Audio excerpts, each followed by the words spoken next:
rosa migrante dal sapore di nettare. Cammini a piedi nudi sui caprifogli. Nei tuoi capelli il profumo autunnale dei monti e nel tuo respiro porti il mormorio del canto e dei laghi. Dai grandi laghi arrivi e vai fino ai grandi laghi. L'Erie ti ha trasformato in sirena, l'Ontario in marmotta dagli occhi marroni. Sei come un furetto imbalsamato e attraverso il tuo corpo traspare il lago Michigan. Mi ispiri con le tue labbra rosse. La tua terra di neve e inverno mi regala il candore delle tue mani. Nel tuo letto oggi riposo.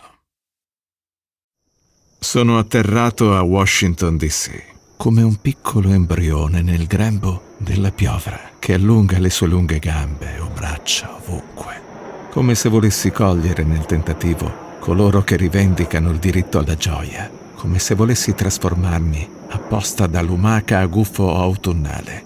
Ma gli abitanti di una casa dipinta di bianco hanno espresso la loro preoccupazione di seguire il processo verso la metamorfosi. Lì i miei amici mi hanno mostrato un edificio di pietra chiamato Biblioteca del Congresso, dove ho visto il mio nome inciso nella ragnatela del tempo. Oggi sono nato di nuovo, un bambino battezzato, con i baci delle tue labbra infinite.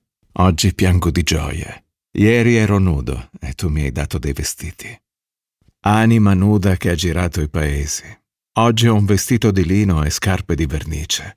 Anima che ora si veste del profumo del canto. Canzone che è infiammata d'amore.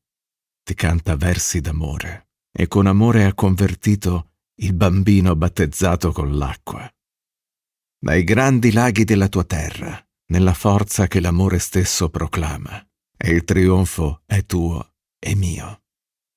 E questo è ciò che desidero di più, che tu mi seppellisca sotto la tua terra generosa, per rinascere nell'anima di un albero di eucalipto e conversare con le scimmie nella loro lingua, di formicolii e pulci danzanti, o suonare il vento con il mio fischio, per sentire il suo fremito di pioggia profumata e non accusarmi di incredulità. Perché io adoro il profeta bufalo, ho fede nel piranha e nel pesce spada, e la mia religione è ben nota ai gorilla.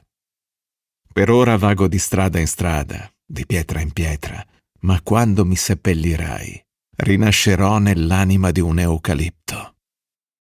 Ricordi i viaggi a Mackinac Island, ricordi la corsa in bicicletta a Midland, ricordi la visita alla città fantasma di Fayette, ricordi la Division Street di Ann Arbor, ricordi i tempi del Grand Lake, ricordi le visite al faro di Presque Isle, ricordi il nostro tour di Picture the Rock e le passeggiate lungo le rive del lago Superiore, ricordi le fermate per il caffè a Marquette, ricordi gli spettacoli di Alpina, ricordi.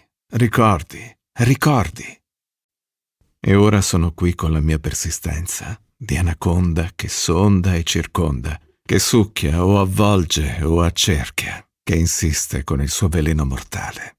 E sono arrivato come un aggressore per mostrare il mio verso, e la mia poesia viene accusata di illegalità per l'ineffabile dipartimento delle trasmigrazioni.